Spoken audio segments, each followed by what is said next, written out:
So technically I went on 2 first dates. Like my first date and my second date were with 2 different guys on the same day. But I went from like nobody being interested in the blind girl to everybody being interested in the blind girl. Hey Teen Vogue, I'm Molly Burke and I'm here to go over some of my firsts. The first thing people ask me when I tell them that I'm blind is like, actually blind? Like, can you see nothing? Like, how blind are you? Are you really blind?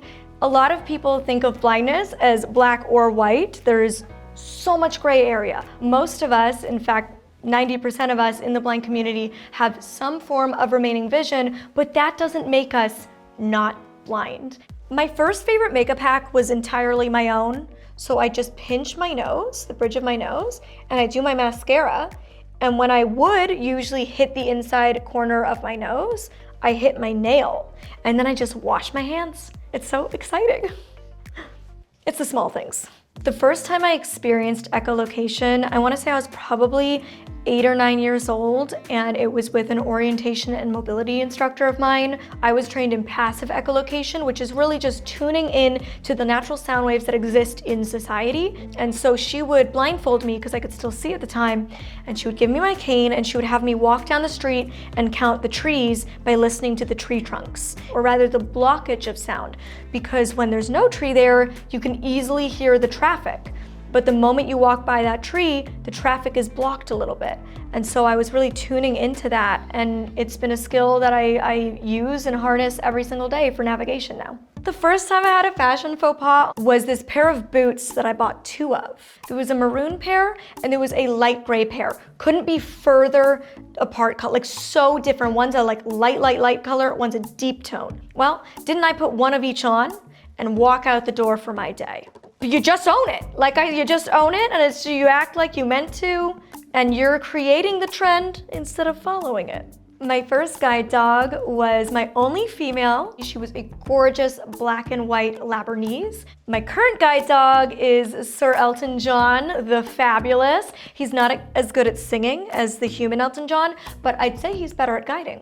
My first date experience, oh my goodness. Okay, this is a great story, if I do say so myself. I was the lead singer in an alternative punk rock band. I was a scene kid. It's back in 2008. The lead guitar player asked me out. I know, a classic love story, the lead singer and the lead guitar player. And I told my dad, I was like, yeah, we're all gonna meet for coffee before we go to the band rehearsal so we can talk through song selections and stuff like that. So me being the blind girl and not knowing where he was in the coffee shop, my dad has to guide me in to find him. I'm feeling so nervous, I'm feeling so awkward. And my dad is like, oh, it's the new guitar player. He's like, it's only him here. Do you want me to wait till the rest of the band comes? And I was like, no, it's fine. I'll just wait with him. And that's what I did. And he was super sweet. He was adorable. He brought me a gift because it was the week between Valentine's Day and my birthday. My birthday's February 8th. Oh wait, I forgot the best part.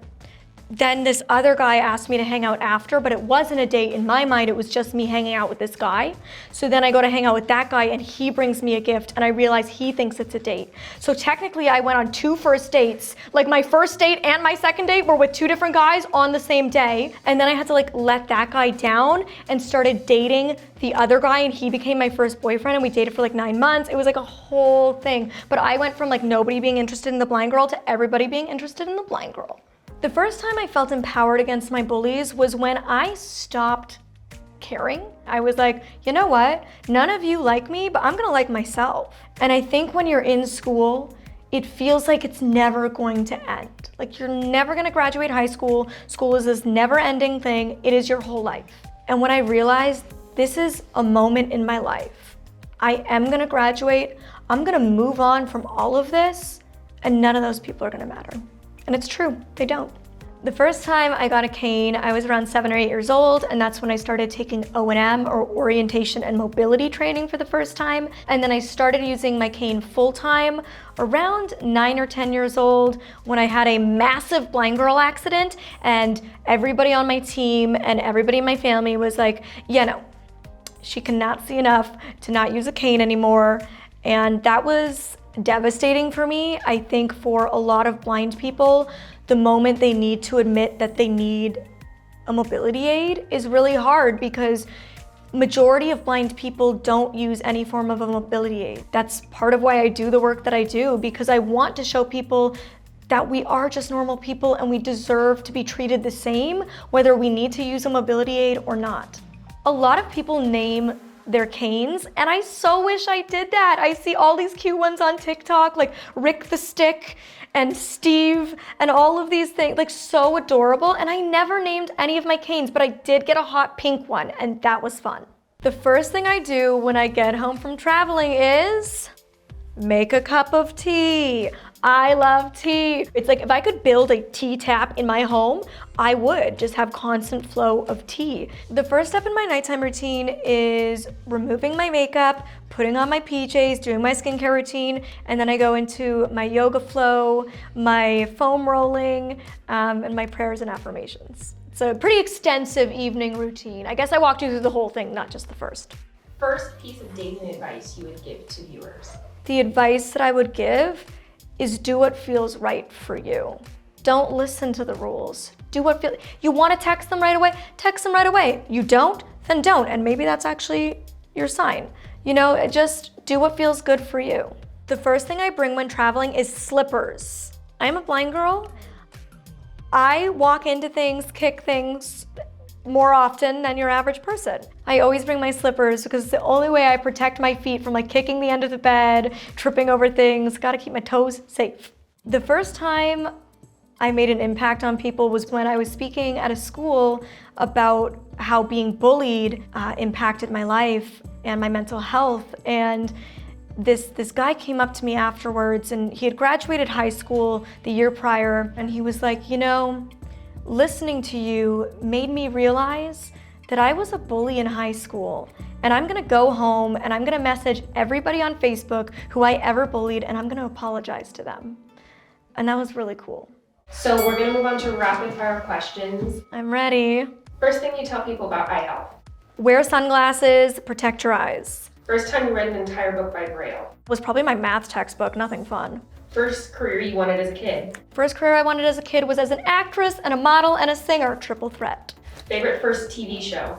Barney and Winnie the Pooh, obviously. First time you forgot your homework. I don't think I ever did. A student. First favorite school subject. First favorite school subject was drama. First celeb crush. Oh my goodness, I don't think I really ever had one. First thing you ever cooked.